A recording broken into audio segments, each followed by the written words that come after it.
So, hello and welcome to Tolkien with Friends. Today, we're very excited to welcome one of our favorite content creators and very good friends, Callie Cosplay. Hi, everybody.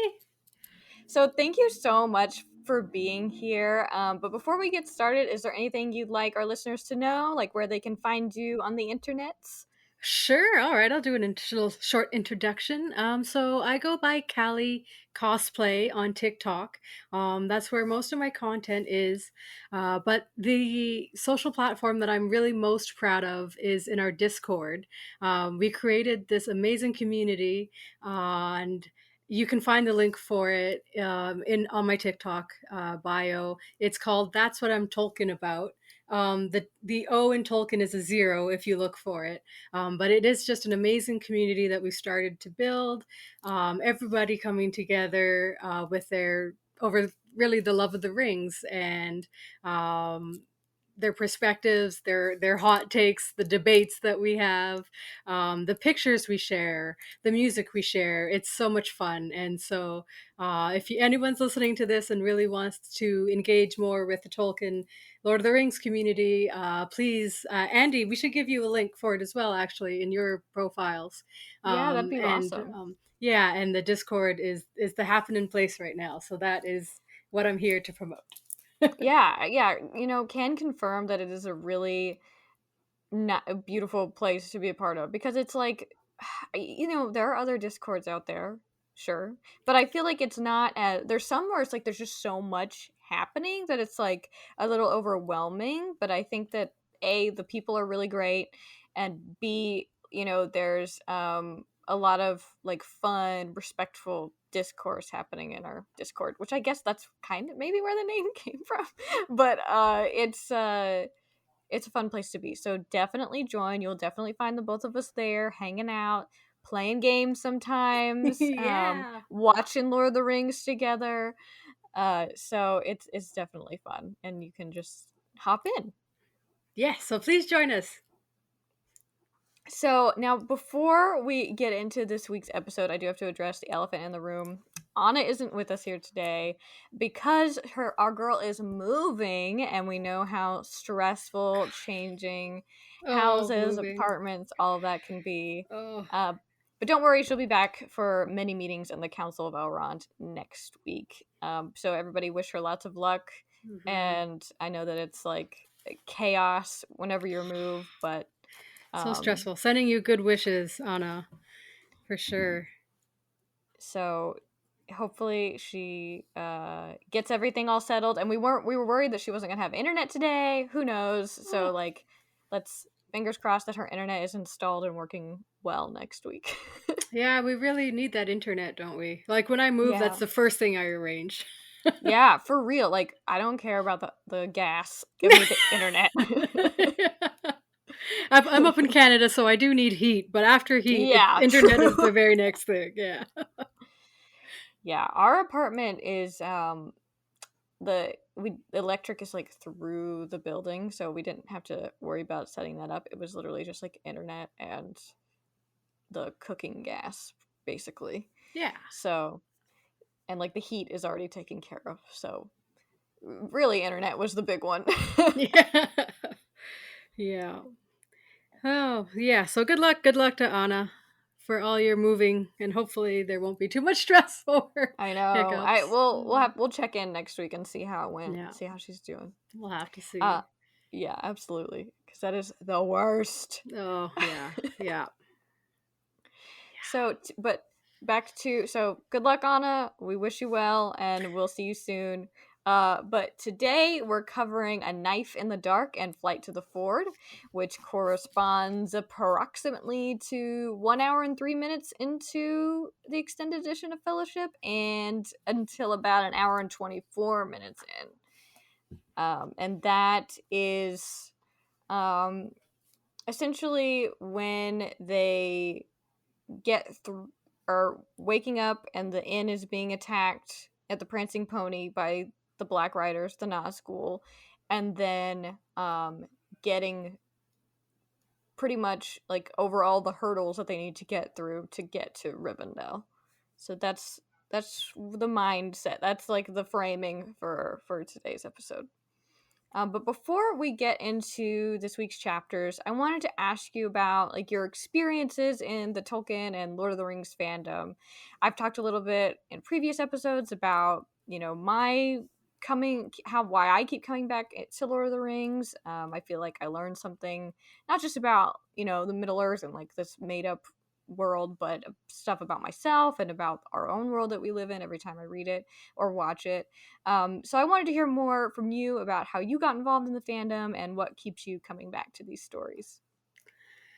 I picked up The Lord of the Rings, I guess, fairly young. I think I must have been around 10 or something when I started reading them. I grew up in the country and like farming country. Mm, So I was fairly isolated as a child.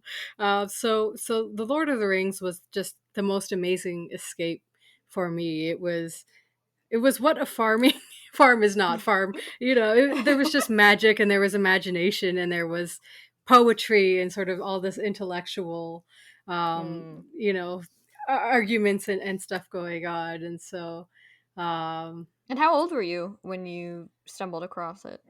I, like I, hmm. I want to say I was probably around 10 or 11. And I Mm-hmm. mean Same. I had read the Silmarillion also very young. Dang. Probably too young because it didn't make sense at all the first time No. that I read it. But that's what keeps me coming back and back and back to the Lord of the Rings and to Tolkien's works is that each time I read it, I focus on something different. I gain a new Mm-hmm. perspective. Um, when I was younger, I focused a lot on. I didn't care for the love stories. I didn't want to know anything about the kissing. Um, and I just like I loved the little hobbits, and they were just running around. And then as I got older, then I was more interested in the love story. Oh, Mm-hmm. and then now that I'm older, there's more there's always something new to take from it and to put your life into perspective and Absolutely. that's what I love about it. I just keep coming back. There's always something new no matter how many times you've read the same book. It's so true. It's so true because it's just like chock full of details, and you could really see how like I know that people like this gets talked about in the fandom a lot about how Tolkien was really against allegory and and I think that it is true that it is not written to be representative of any one event or peoples or anything, but it is the beauty of it is that it is written to be so applicable to so many different types of situations that I think that that is clear, like the beauty of the story because it's like, and why we keep finding new stuff to it in it because as we grow as people, when we reread these stories, there's like a new message there waiting for us that we didn't see the first time because we weren't the same person we were when we were 10, when we were 13, when we were 20, you know. Absolutely, yeah. Like the family trees, they didn't mean anything to me up until very recently. And I Mhm. was just remember thinking, oh, this reads like Genesis from the Bible, and it's just dense and like you have son, son of, son of, son of, son of, and none of that clicked for me when I was younger. But now I understand how those lines are important, and it's all just coming together. So Yeah. yeah. Exactly. Yeah, and it's like I think that there are some of his letters where he talked about how, people would write to him and like asking so many questions about more details, and he was like, I think that and that is partially I think why he made sure that there were appendices in there, but he was like, I there's going to be people that don't care about any of that, or and then there's also going to be people where it's never enough, so like Yeah. you kind of have to stop somewhere as far as like continuing to edit or add to, but then obviously his son Christopher knew that we were all still like, yes, and more, please. So then he made sure the Silmarillion came out, and the history of Middle Earth, which has like tons of his notes and like all seeing just Mm. like how he was putting his ideas together and um but I think when we're just specifically thinking about Lord of the Rings, um I am so glad that that was one where it's like he did get to see like the full, uh, you know, creation process, and like it came out while he was still with us, because it's we know essentially what he would have wanted it to look like. And I think he did such a good job, because I see stuff all the time where it's like the books aren't for everybody, and I think that's totally fine. um because he is a very specific kind of writer. Like Emily last week talked about, she doesn't particularly like his narrative style, which is why she kind of prefers the Silmarillion, because it's more textbooky and it's just like what happens. Oh, okay. um but and he does spend time like describing the landscapes and describing like every step they take, essentially, not necessarily so much a The lot about the feel of the rock characters. and the softness of the Yeah, rain, and yeah, yeah. and I understand that that's not for everybody, and that's totally valid. Like, you're just as much a fan if you've just seen Lord of the Rings or the Hobbit movies or whatever. But it is there when you want it, Hmm. and like the extra detail that you may want later, which I think is cool. Yeah.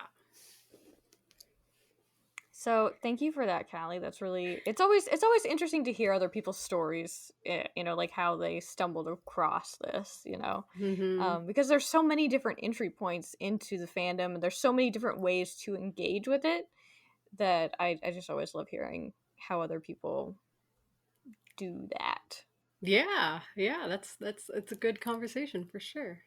And that also leads us to the Discord, because it's like there where maybe in when the movies were first coming out and the internet was first starting to take hold, like there were chat rooms, and Oh the gosh. OneRing.net was born, and Oh I feel like yeah. it's like the continuation of that, like finding community through these stories, Yes. Yes, Tolkien is very which, good about that. Yeah. yeah, it's great. And so now I think we can dive into A Knife in the Dark and Flight to the Ford. All right. So, like as I said, last time we saw our four hobbits, they had decided to trust Strider, aka Aragorn, and were hunkering down in the Prancing Pony. They knew that something, they knew they shouldn't go to their rooms to stay, and something bad was probably going to happen. And when this section of the movie starts, the Nazgul are actively attacking the inn, and the hobbits are sleeping. And more or less, this part of the movie is pretty accurate to how things happen in the books. Yeah. With some details being lost due to pacing changes. Like, of course, the movie has to cut more and move quicker, not only to maintain the sense of urgency, but to save screen time. Yeah. Like, Yeah. these movies, like the extended edition, I don't really remember how long but we're talking like three plus hours each time. So I get it. And then, like, I do think there are other places that Peter could have cut sometimes, but essentially this section is more or less right. Like, there's, like, we lose Bill the pony, and um Knob the pony at some point. Yeah, yeah, Bob and Knob. and Baba Knob at the end, yeah. We lose stuff like that, but as far as the overall narrative, it's pretty, like, we still get the Midgewater Marshes, um and the overall journey is pretty much intact. And I think, but the biggest change is really at the end of Flight of the Ford. But before we get to that, I like to talk about a few points that the books, obviously have time to clarify that the movies don't, that might be good for movie watchers to know. So, for example, we've, especially like a couple weeks ago, Anna did an impression of the Nazgul sniffing, which was super funny, and I loved it so much. And this begs the question, like, why do they do that? Like, and Mary specifically asks Aragorn in the book, "Can the Nazgul see?" And it's not like super addressed in the movies. What it is that, like, how they're seeing the world. I think it's maybe a little bit implied whenever Frodo does put on the ring at Weathertop. Like he sees them like how they really are, you know, like they're these kings of old and with their crowns and their white robes or whatever. But Aragorn explains it like this to Mary. He says, because essentially they're in the book, Mary and Aragorn and Frodo, I think, they go up to the top of Weathertop during the day, and they see that some of the Black Riders are coming from either end of the road. They're like several miles away. They probably won't be there for a while, but they do see these like black figures coming in, and so Aragorn makes them duck, and Mary's like, "Can they even see?" And so Aragorn says, "For the black horses can see, and the riders can use men and other creatures as spies, as we found at Bree. They themselves do not see the world of light as we do, but our shapes cast shadows in their minds, which only the noon sun destroys." Which is interesting. "And in the dark they perceive many signs and forms that are hidden from us. Then they are most to be feared.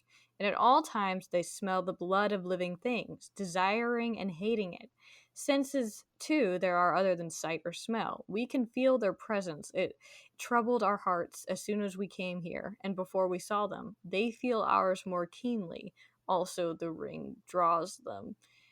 So I don't know. Do you have any initial reactions to that description of how the Nazgul are navigating the world?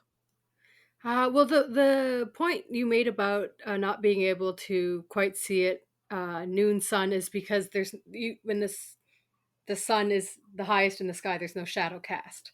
Mm-hmm. So that would make sense. Um, yeah, no, I like how it is described, and it definitely isn't. I don't even know how they would make it visible in the movies unless they put us in the POV of the ring wraith, which could Right. be interesting. But yeah, the fact that they sense, and it's more that they feel what's going on in Mm-hmm. the world. They have this otherworldly sense of what's happening than actually being seeing and smelling and hearing and touching like we do. Mm-hmm.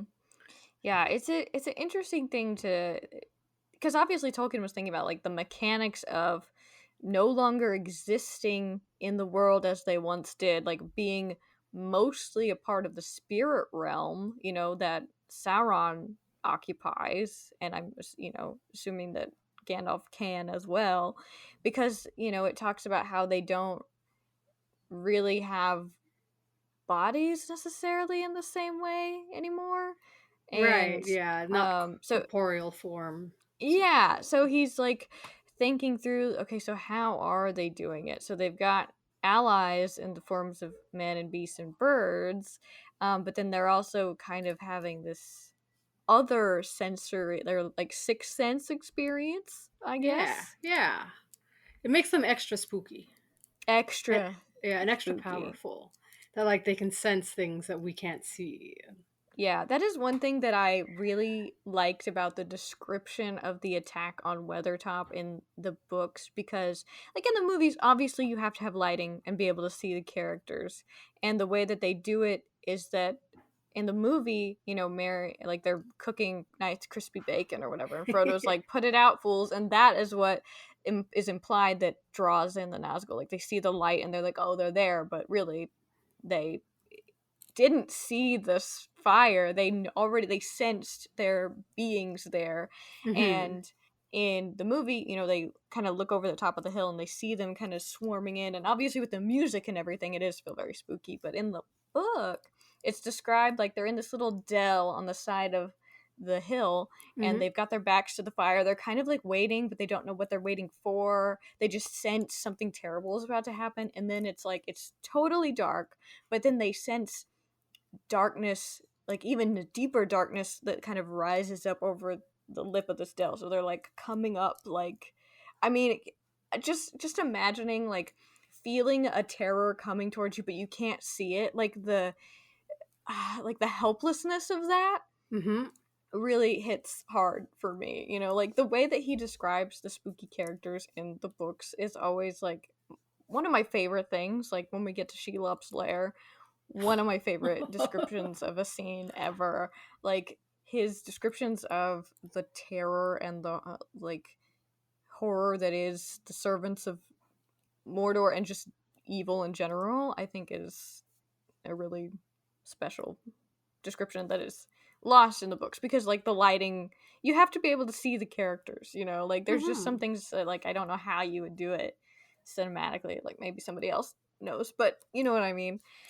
um Yeah, no, I mean, I thought the movie version of Weathertop was better than the book version because it happens fairly quickly in the books, mhm and really, like, yeah, they kind of there's the fire that's already going, and mhm I like that whole dramatic bit in the movie where it's like they're still so innocent that they wouldn't realize that drawing attention to themselves. They're just cooking dinner, right? They want yeah to. They're still clinging to that hobbitness of many meals and eating well and being comfortable, um, in the movies anyway. And then mhm and then Frodo, them freaking out and being like, no, we have to learn better, we have to do better, like we're no longer in the comforts of home. So I actually think that Peter Jackson's interpretation of that did did it more justice than maybe even the book did. Yeah, it's definitely more cinematic, because it's like we still, because I think the book definitely takes more time to show you how Frodo and even Sam and Merry and Pippin have fully accepted the danger that they're flying into. Like, of course, Hmm. they clearly don't really fully understand what the Nazgul are, but they've had several conversations where they have said that they are ready to go with Frodo to the bitter end, not even knowing what that means, you know. But they've committed up front, and so in the book, they're very much like, you know, listening to Aragorn and like trying to do the best that they can. But in the movie, it definitely preserves like their innocence for longer, I would say. Hmm. Um, which I think, but you know, going back to something I've said before, is that I think Peter Jackson does an excellent job of capturing the vibe of Lord of the Rings, because of course the hobbits, you know, in broadly speaking, are the most innocent of the members of the fellowship. They're the ones that have been in this community that has been pretty isolated from the rest of the world and don't know much about outside the Shire. I mean, Frodo and Bilbo do admittedly know more than the others, but there's something to be said for how they take that and then interpret it for like a broader movie going audience, which I think is done really well, because I think it would be hard, given the time that we have at the beginning, to show that they know exactly what it is that they're signing up for. Like, there's no time to do that, and it doesn't make sense for them to fully understand insofar as like the way the movie is paced. So that's that on that. Oh, I just realized I've been sitting here nodding, but you can't hear that. I still have to get used to this whole audio thing. I'm like, I'm agreeing with you, but there's just silence. But yes. Yeah. So yeah, it's just, I just, that's one thing that it's like, um I do love about having the movies and the books, you know, because Peter's team, they clearly do respect the material so much and trying to capture what it is that we all fell in love with, you know? And I think it is a good choice to keep the hobbits kind of like pretty innocent for most Hmm. of this, especially given how they're introduced and everything, you know? Um, and I think that that is kind of re-emphasized in like a scene like this, you know, whereas in the books they're kind of like ready, not ready, nobody's ready for this, but they're like, you know, trying to be prepared for what it is that's about to happen, even though they don't really know what it is, because like, you know, for example, Frodo does try to stab the Witch King Hmm. when he has the ring on, Hmm. um which I think is kind of cool, you know, for for Frodo, even though it doesn't do anything to hurt It's the a Witch little. King. It's gutsy though. There was Yeah, like, attempts good were for made. you. Exactly. And then, but then in the movie, he trips, you know, and it just gets stabbed. And just get stabbed. Yeah. Yeah. but for what they're trying to accomplish, tripping probably does that better. Because, and especially like you see it with Aragorn, and I think you're seeing it also with Frodo, that like they're all having a slightly different character arc, but one that you see as progress through the movies. So like they're taking more time to show how innocent and like un prepared the hobbits are for this, and then with Aragorn in the movies, they take more time to show him being hesitant to become the king of Gondor, and therefore it gives him a more character arc. But then in the books, Aragorn is like ready to do it. He's going about it cautiously because he wants the rest of men and like Gondor to accept him. He's not just going to take it without kind of their permission in a way. um and so I think that it's while maybe not super book faithful, I think as far as like in the case of a movie going audience, you want to have more vulnerable characters, you want to have more relatable characters than you can see grow over the course of the films, Yeah, if that absolutely. Yeah. that makes sense. Yeah. And so, kind of like what we were saying in that vein, there are some points in this um, where so they essentially they are traveling kind of through the wilderness. They make it to Weathertop. They Hmm. have essentially that same confrontation. Frodo gets stabbed, and he's dealing with the pain of that for the rest of the time, and that until we get to Rivendell and they help him out. But in the movies, like how how Frodo reacts to the wound from the Nazgul has a very different vibe in the movies than in the books. And like no shade to Elijah Wood, but the way he was directed to play his pain feels really over the top sometimes. Do you know what I'm saying? Like the sounds and like they really like That weird go in with like squeaking. yeah, like Sounds his like like he's foaming at the mouth. yeah, And his eyes are rolling back in his head, and yes, there's it happened like very quickly mm-hmm. in the movies, and that's sort of the biggest deviation. Like in the books, between when Frodo gets stabbed and when he gets to the fort, it's like a week. Mm-hmm. Whereas in the movie, Mm-hmm. it's very fast. He gets stabbed, he declines like immediately, quickly, and then he needs help right now, and so he's like rushed the same night, right? But yeah, Um, that is the feel for sure. yeah. And like they do his makeup, like it looks like he's like barfed on himself, like he's turning into a zombie. Oh yeah, I they do that. Yeah, I don't they're really know, like trying to there's get the sickness across to us. yes, they definitely are, but I think it might be interesting for like movie fans to know that like in the book version, he like obviously, we're definitely dealing with more time passing, right? Mhm. So he's trying to hide his pain as He's much as very stoic possible. about it. Yeah.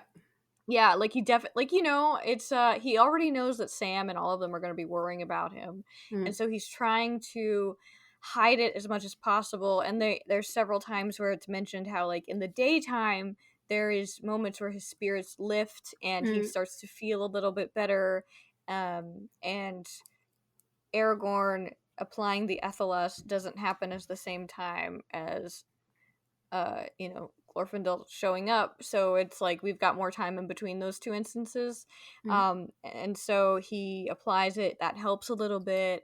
He's having moments where it's like he's still struggling, but he's feeling better. But then when we get closer to the end of this chapter, we're starting to see having trouble with his sight during the day. Like it's a mist seems to cover his vision, Hmm.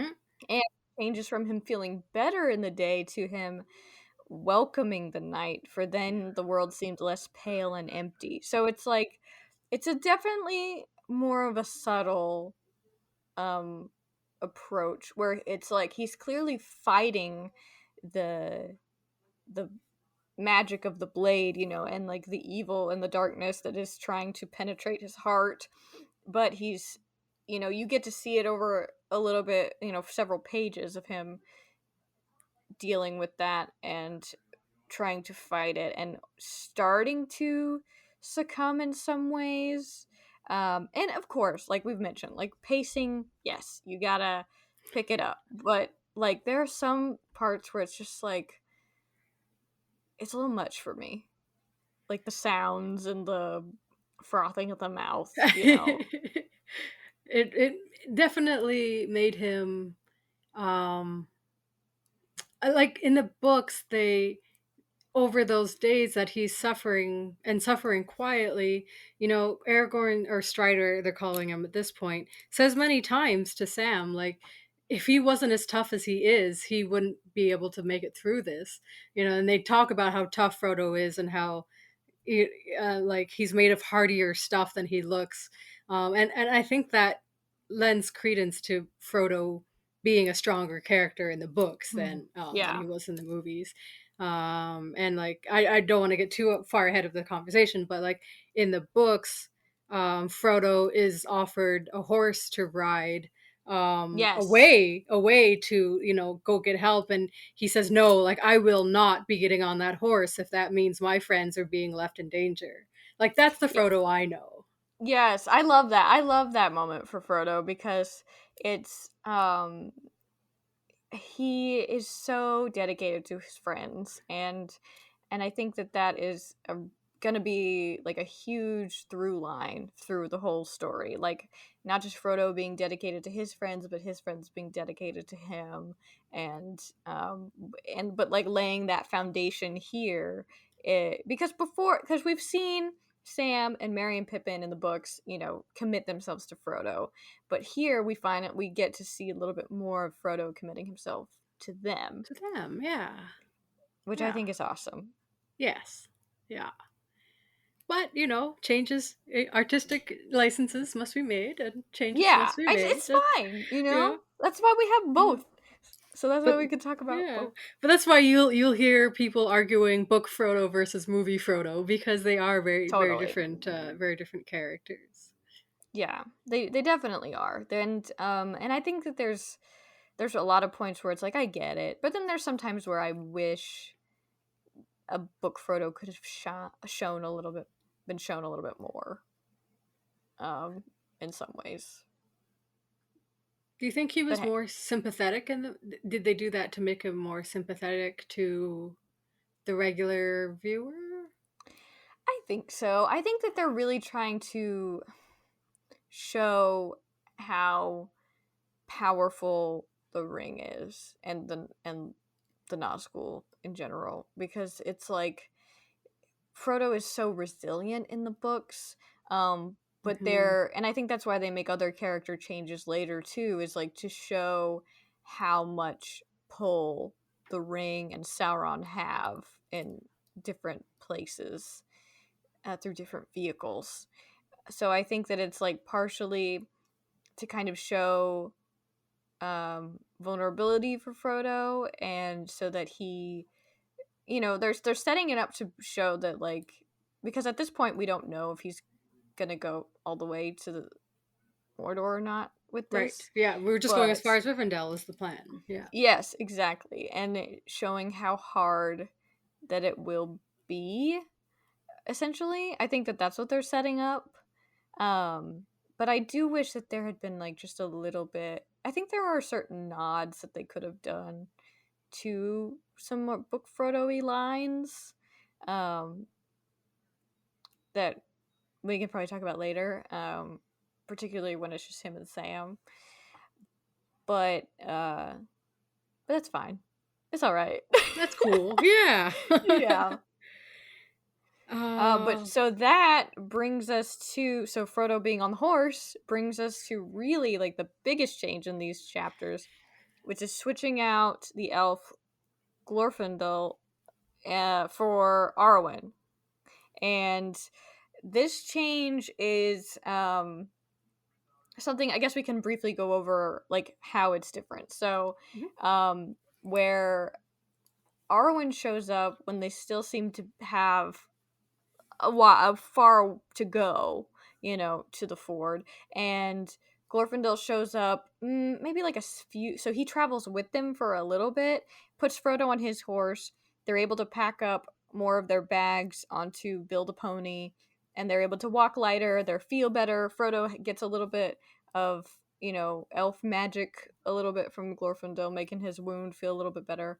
Hmm. And then it isn't until about a mile away from the ford that the enemy surrounds them more or less. And Frodo, again, to his credit, tries to. Do you remember this? That he tries to. He's on the horse, but he hesitates to tell the horse to go, and he like waves his sword as if he's about to stand up to the freaking Nazgul, and then Glorfindel's like, "No, go!" Like, and he says some Elvish to his horse, and then the horse Hmm. bolts and is able to cross the river without getting caught by the Black Riders. And so Frodo is alone at that moment when he crosses the river and Correct. Yeah. tries to like say like go back to Mordor, and they're like, to Mordor we will take you. Yes, come with us. Yeah. So what I remember was, yeah, so they're traveling and they find Glorfindel on the road because he's been looking for them, Yes. because Elrond kind of knows something might be up, so he sent out riders, and so they find him and he rides with them for, I think it's a few days actually, Yeah, and for they're sure. trying to do their best for Frodo, but even the wound is too much for Glorfindel's elven healing abilities, and they know they need to get him to Rivendell. And then, so when the riders do show up, Frodo turns around, and I read it not so much as him actually wanting to save his friends as the Mhm. nine were calling to him and beckoning him to stop and not to flee them, but Yeah. he's able to fight that instinct again, Mhm. and then you have Glorfindel yelling Notalim Asfaloth over to, Notalim is like ride fast, ride hard. I actually learned some Elvish in my nerdy days. Gosh, I love you. But yeah, That's the so best. so yeah, so so Glorfindel tells his horse, and the horse takes off with Frodo, and just it's just Frodo like hanging on for dear life to this horse. Yeah. And in the books, he doesn't even know how the horse is able to cross the ford, but he just is on the other side, and the racer, and so they're facing each other Mhm. across this river. And he's like worried about like he's like, "Well, I just crossed it so easily. Like what's to stop them?" You Hmm. know? And what And is to stop them?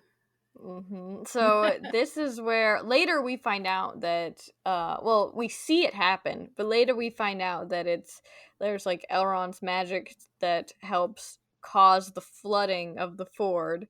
And because they haven't actually gotten that far away from the rest of their group, it's like only 3 of the Nazgul that are actually like overwhelmed by the flood, and the rest are on the other side like, whoa man, like we're Hmm. not going that way. And then they come up behind him with fire and scare the horses to jump into the flood, and that's how we're able to get rid of all of them, essentially for now, and kind of ease that danger. But then Frodo just like passes out on the other side of the bank, Yes. And and then then and end then it chapter. ends. Yeah. Yeah. Yeah. Very So dramatic ending. Yeah. yeah, so but and then Arwen is added for the movies. Hmm. And to me, this is so I know that Glorfindel has a lot of backstory for Tolkien. He's one of the elves in the Silmarillion. What was it? He fights in um So he fights, Gondolin? yeah, the battle for Gondolin, and yeah, Glorfindel is essentially, it's sort of a mirror of Gandalf's story, which we don't know yet, I guess. I'm sorry if I'm doing, I don't know, spoiler alerts. Did we do No, those? yeah, we reference other parts of the. We know Okay. if you're listening to this, we assume you've seen the You movies say at the very this is least, okay. We're hoping you're not watching it hour by hour every week. right? But yeah, so Because we've already essentially, talked about Treebeard and stuff. okay, So good. All right. Yeah, so Glorfindel is fighting, fights a Balrog, kills the Balrog, but as the Balrog is falling into its abyss, grabs Glorfindel by his glorious hair, which Tolkien goes on about Glorfindel's beautiful hair, which ended up being his downfall. So the Balrog grabs him by the hair and yanks him down with him, and he dies, and is eventually um, brought back, reincarnated, I guess, as we would say, but brought back by the Valar, because they thought that it was very brave of him to sacrifice himself, for all these people. So definitely parallels there. But yeah, so this the Glorfindel that we meet, in the trilogy is kind of like a 2.0. Yeah. Mm-hmm. Yeah, because that's something we've talked about before, is that the elves, their lifespan is tied to the lifespan of the earth. So when Hmm. they, if they are killed or they die, they go to the halls of Mandos in Valinor, which obviously, like, their physical body doesn't go anywhere, but their spirits do. And Glorfindel is one of those rare cases where he chooses. I think they allow him to take that corporeal form again, but I don't think a lot of elves even want to do that. No, Is like my understanding. no, I think, yeah, once they leave for Valinor, they're pretty happy there. Yeah. Yeah. So it's a pretty rare case, and I do know that backstory is super intriguing, for especially for folks that have read the Silmarillion and like have made that connection. But when you think about it, Tolkien knew that the Silmarillion, as far as he knew, was never going to be published. He'd been told as Oh. much by the publishers, that they're not interested. It's too much. No one's gonna read that. Yeah, exactly. And even like Lord of the Rings was too long, and they had to cut it up into 3 books because of like printing issues. So I feel like that was just like an Easter egg for himself. Like, oh, I'm gonna put Glorfindel in Yeah, here. put them in here. But Yeah. as far as he knew, like, no, he was never gonna be explained as to who Glorfindel was, and he doesn't, you know, super play a part in like the broader narrative later. So to me, No. it Yeah. it's like makes a ton of sense to use this moment to introduce Arwen, Mm-hmm. because we know that he had a bigger plan for Arwen, and I think it's like, uh especially for the way that they were portraying Aragorn, you have to have Arwen there. She's like a huge driver for a lot of the things that he does, and she is, there for him, and like they consult each other a lot in the movies, Mm-hmm. and more, there's more of that in the appendices, but for whatever reason Tolkien didn't put it into the books, but he could have, because he obviously knew that it happened, because he has it in the back of the Return of the King. So I love using this moment to introduce her, as it also, they just briefly speak to each other, Arwen and Aragorn here, but it's and we get to learn more about her as time goes on. But I also love that it ties her more to Frodo and the journey overall, because she's important to the success of Aragorn, and also therefore the success of the whole fellowship, I would say. So I love using this moment to introduce her and to give her kind of her own like badass moment, Oh yeah, because it was a good. It was, as a young girl watching, this was of the moment. course, Yeah, the because I mean, moment. we see Galadriel at the end of the movie, and then we get Eowyn later, who is great. Yeah. Um, I mean, it's like, what, we're an hour, 20 minutes into this movie before we get like a female character. Yeah. It's like about time, you It's know. about time, yeah. I know this is like a extra side detail, Do but it. I recently found out that not over the course of all the movies, I mean, or the books, none of the main three female characters actually speak to each other. Isn't that terrible? Is that weird? It's I mean, very weird. Arwen and Galadriel, it's a grandmother, and she I never. know. I mean, yeah. What a missed So opportunity to have Liv Tyler and Kate Blanchett in a scene together. I know, right? They could Wow. have. Yeah. So no, I mean, I like 100% am was there for Adwin's, shining introduction moment. It was very important, and And I also think it makes sense because could you imagine? Okay, so wipe everything you know about Lord of the Rings from your brain for a second, and you're oh. in the and you're in the theater, and you see her show up. It's very awesome. She's beautiful and one lovely. But Mm. then, could you imagine juxtapose like you know nothing, and then for someone to be like, "Oh yeah, Frodo's supposed to cross the river and chase these Nazgul by himself." I just don't think, especially for the way they've laid out Frodo's character, that movie Frodo would not be capable of it. If that makes sense. I think the cognitive dissonance of having Frodo do that by himself would be too strong for most moviegoers. Yes, So it would have been very strange. Yeah. I think it makes sense to have Arwen escort him and kind of give him that elvish protection that she can. Mhm. Uh, because especially because the elves that we see in the wood and like the Shire, they're cut already. So this is like our Yeah. first real experience with an elf, and so I think that she does need to have like a stronger presence. So I think it makes sense to have her go with him and to help him. And they explain it as like she's a faster rider than Aragorn, which I think is cool. And, further to that point, if her and Aragorn's story is supposed to mirror Beren and Luthien from the Silmarillion, we know that I don't know how much I don't even remember if we've talked about this yet, but essentially Beren and Luthien are this other story of a mortal man and an elf falling in love and overcoming a lot of stuff together. And in that story, Luthien is a total badass. Like she defeats Sauron with and Yeah, she scares him fights away. too. Yeah. And she does so much in that story.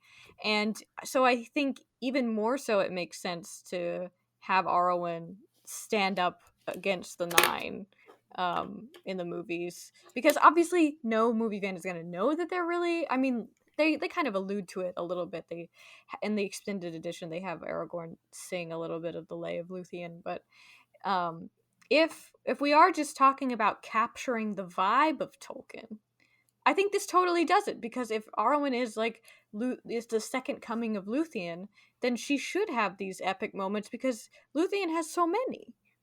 Yes, absolutely. And so does her mother, Melian, right? I mean, Oh yeah, she's one of my faves. oh, nice, nice. But yeah, no, the women are, do tend to be very strong characters, so why not Adwin? Yes, Yeah. exactly. And I don't really know why Tolkien didn't like write it in the same way. When we see so many awesome women in Silmarillion, when you know that he's already thought about all of that. But I'm glad that they did it for the movies. Yes. And I think And Tolkien would have been especially, glad too. I think so too. And, like he retcon things all the time. So I think there's a part of me that even if Tolkien didn't love everything that they did, I think there are a lot of things that he would have liked. I think so.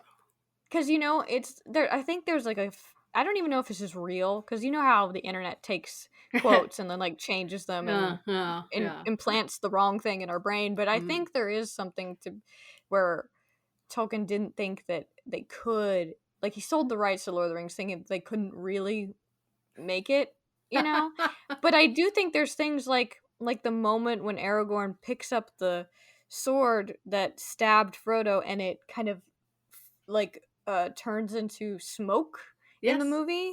Yeah. That is like a very true description of how it fades away in the book. Oh yeah, that's exactly what they do in the book. Yeah. And so I No think that was blade that pierces the dead king can, something like that. Yeah. yeah, so it's like the way that it just kind of like smokes out and like is gone and there's just a hilt left. I think that like obviously writing that, you can imagine that, but especially thinking about movies in the 50s or 60s, of course they couldn't he of course he wouldn't think that that would be possible.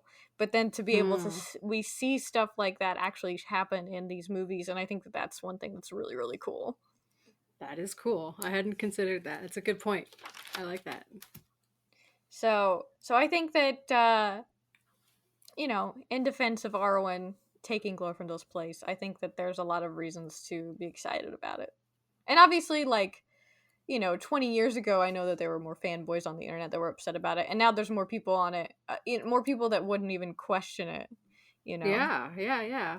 And that's kind of the cool thing about how progress can be made. Like you Mm-hmm. just make the change and some people are going to be upset, sort of like the new series that's coming I out. know. But, if you just stand by your decisions and people will eventually it'll just, pass into memory and Yeah, it will be exactly. the And new it's like, thing. it shows how, like, if you can write it well and if you can show it, like, make it make sense in the story, then who cares? Yeah. Yeah, and Glorfindel, like as we just went through his backstory, that would have been so. I mean, it was sort of the same choice to cut out Tom Bombadil. It just Mm-hmm. they're amazing, rich characters, but in terms There's of no what they time. contribute to the actual trilogy, and that specific mission of the Yes, Fellowship, you know, the movie adaptations were, I think, appropriately made. Yeah. I think so too. Yeah. Yeah. And then I think that brings us to talking about Baron and Luthien Mm-hmm. in in the extended cut. We do have a scene where uh in the movie it's just Aragorn kind of humming it to himself, and Frodo's like, who are you singing about? And he just gives like a brief one liner. um Corky, where are you? Do you hear him? You're crying, yeah. Corky, he's like facing away from me at the other end of the room and cry. I'm like, I can't help you. Like, come over here and I'll pet you. Oh, he's just being a little drama puppy. Corky, are you being dramatic? He's in his Do you have? feels. Am I the drama? Is it me? Yeah. Oh, big stretch. Oh, you have to say that, right? If you don't say big stretch when your dog stretches, you're a It's not a sociopath. stretch. I Yeah. know. I think so. I went there. I went there. I think you're right. He got up and then he left. Whatever. Anyway, Oh. so Aragorn's kind of singing it to himself, but in the books, they're basically like, tell us a story, Aragorn. We're very scared. Make us feel better.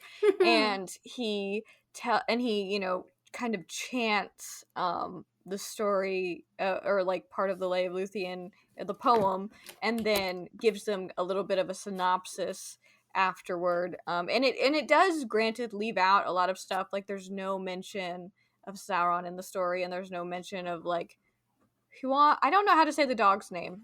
Huan? Do you know Huan? Huan? Yeah, Huan? I don't know. Yeah, His the the accent dog. is on the A, so we would pronounce the A specifically. Huan. Okay. Aragorn sings three entire pages of song about Luthien, and half of it is about her hair. Like every verse, every single verse references her hair in some way. That's so funny. But That's so strange, in but that's the how he in the wrote. That's how he yeah, wrote. and in the story, in the Silmarillion, there is a part where she makes a coat or cloak out of her hair so that she's able to use so that she can't be seen. Are you thinking Uh, of the girdle of Melian, her mother? no, like, Oh remember no. when she escapes? Like, Baron goes off to steal the Silmarillion, and Luthien desperately wants to go with him, but Thingol puts her up in like a treehouse or something, Yeah, and yeah. He's like, oh, I and said like Thingol was the worst guy to have for a father-in-law. Honestly, like if yeah. anybody thinks it's hard to ask for their current partner's hand, like try going to Thingol and asking for his daughter's hand in marriage. That was yeah. Be like, oh yeah, you want to marry her? You have to go find the most rare piece of jewelry and steal it from the most evil being The in biggest the baddie universe. out there. Yeah, and then you'll be worthy. Yeah, Yeah, you and know. he would not have been able to do that without Luthien. He would not have, and No. that's why it's such a fantastic story. Yeah, it's one of my And favorite parts of the Silmarillion for sure. they should make some sort of visual representation of it. Who would And do that that? and that is what I was thinking about. So if we think about what the Rings of Power is technically using, right? Yeah. They're mainly getting it from the appendices, like the timelines, like the high points of the story, and then they're gonna fill in a lot of it, right? But Yeah. then, um, so Yeah, there's like if that's true, there's like this much of it that they're like accessing. It's insane of this whole it's book. so tiny. Yeah, It's it's so little. People don't understand that when they criticize the show. exactly, exactly. Yeah, Yeah. it's not gonna be what Lord of the Rings is as far as like being able to take exact passages and turn it into dialogue in a movie, or in the show. Mm. But if they're able to make season upon season out of so few pages, why couldn't we have a Baron and Luthien movie based on what we get in Lord of the Rings? Because if Why? people have the rights to it, if that's the only thing that we're able to get the rights from, I think it's possible.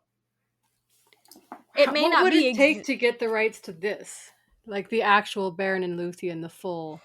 Ooh, I don't know because it definitely seems to me like the Tolkien estate is holding most of that pretty close to the chest. Yeah. And maybe it depends on how well Rings of Power does. Okay. Because they're clearly working with the Tolkien estate, and I think that they probably are getting getting some things that they can use on an ad hoc basis. That's It just a would. theory, though. No confirmation. They're only confirming that they have The Hobbit, Lord of the Rings, and the appendices. Hobbit, As Lord of the Rings, and the appendices. Okay, okay. Well, we've waited what? How many? The better part of 30 years for stuff. So yeah, I'm just gonna keep waiting. But I mean, Baron and Luthien is a fantastic, fantastic story.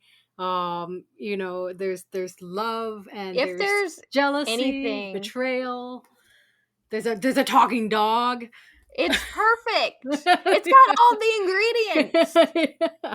So I'm just putting it out there that if that maybe even if they don't hand it over everything, I think that there is an argument to be made for a Baron and Luthien movie, or at the very least a reference to Baron and Luthien and maybe a little flashback or something in the show.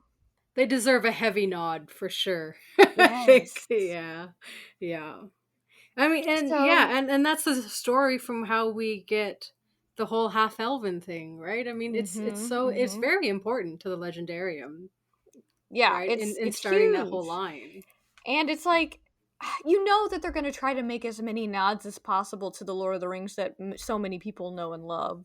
Hmm. So, fingers crossed for a Baron and Luthien reference in the show, and then I think there's an argument to be made. I think that you could potentially make a movie out of the tiny bit that's in here. It wouldn't be like the exact same as we know it, but I think that there's potential. It would mostly be about her hair, as I just said. We'd have to get away from, Because then you there's also know, the little bit that Aragorn explains to them after the fact. So, I yeah. don't know. Just putting it out there. Maybe, maybe. It would. I would be so happy to have that. And when they do, you and I are going to meet right here, and we're going to talk about Yeah, absolutely. it. I'm ready for that. Yeah.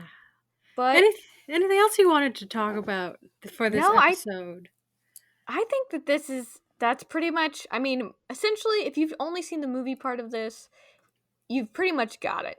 You know what I mean? That we've talked about the big changes. Um And so next time we'll be talking about mini meetings, the Council of Elrond. We'll finally get to see Rivendell. We'll finally get to talk about what the heck Gandalf has been up to this whole time. They do show little bits, little sneak peeks of what's going on in Isengard in the movies. Like there is a part technically in this section of the movie where they're showing them ripping down the trees, and you do see Gandalf catch that moth and do a little whisper. to send it on its way. Yeah, and like I know this is just a little aside, but on their between Bree and Rivendell, they find, I don't know if you remember from the book, they find a rune, a stone with a G rune on it. And so Yes. yeah, in the books we're kind of thinking Gandalf was here a few days ago, so we're still keeping a bit of tabs on him in the book, but in the movies, Mm-hmm. yeah, we're totally removed from his storyline. So Yeah. I Like like we this format that you're doing books and movies, and it's sort of it's a nice way to bring everyone together and on the same page. It's neat. Yeah. Yeah, that's the idea. Because it's like, you don't have to know anything about the books to be a fan, I think. I think that there's a Oh lot that no. you're given in the movies, or even if you just. Maybe you're a big fan of video games, and that's Oh cool yeah. too. They do a lot actually. They do a lot of there's a lot that you can learn from them and stuff Yeah. just by So, playing it. there's like a mix of like canon and non canon stuff in the video games, I think.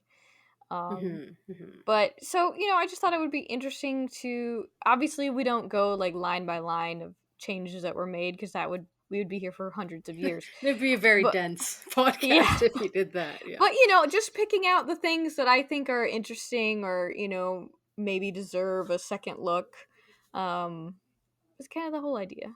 For So, sure. Well, thank you for having me yeah, as a thank you so much for guest. joining. Yeah, this was a lot of fun and I just love talking Tolkien with people. It's been something that like it's been a very personal love and kept mhm. personal, and now it's just like yeah, since I got on TikTok and started meeting and building this community, Absolutely. it's all coming out and it's great and it's so much fun. Yeah, because it's like, I think that I don't know what it is about. Maybe it was something about the pandemic that we all kind of went back to those like comfort things that those things that we all loved, maybe m- more or Mm. less by ourselves. Because I feel like the Tolkien community, like I wasn't like there were people I followed on Twitter or whatever, like especially like some artists that I thought did some really adorable renderings of things from the Hmm. stories, but Hmm. um, I wasn't like involved in the fandom per se as far as me just like watching the movies every year and that kind of thing, and like obviously talking my husband and my friends' ears off Yeah, occasionally. yeah, being like the one person in the friend group, like I'm the Lord of the Yeah, Rings person. yeah, exactly. So, Yeah. it's been really, fun to connect with more folks that love it as much as I do, and obviously, there's been like give and take of that. There's some people that like maybe love it too much, or maybe don't think about it the same ways that I do. But I think that there's been like, especially like in the Discord, for example, a lot of like-minded folks that are interested in more or less the same parts of it, and it's fun to talk about. It is. Definitely is. Yes. And I look forward to hearing more of your episodes and your chats and I have actually can I talk like Yes, please, yeah, please, please. yeah. So a mutual friend of ours actually on TikTok as New Betta Do Betta. We just started a podcast since there can never be enough Tolkien podcasts I don't really. think so. So many different takes. So we just released our first episode today. I am so excited. And so, yeah, so I look forward to hearing more from you, and maybe you look forward to hearing more from us. Yes, absolutely. I think this is going to be really fun, back and forth. Is there like anything people should know about the podcast before they dive into the first episode? No, not really. I don't think. We're doing things maybe not in chronological format. So our first Okay. episode, we talked about the jewelry because you Oh, know nice. that's a big part of my cosplay was collecting all the jewelry, and that's how I have shown my love for Lord of the Rings is by buying all the merch. So yeah, Yeah. so we just had this hour long amazing conversation of all the prettiest jewels in Middle Earth. And the next episode, I think we're I going to love focus that. on music. So yeah, we're just kind of um, going by topics. We're planning on having guests all the time.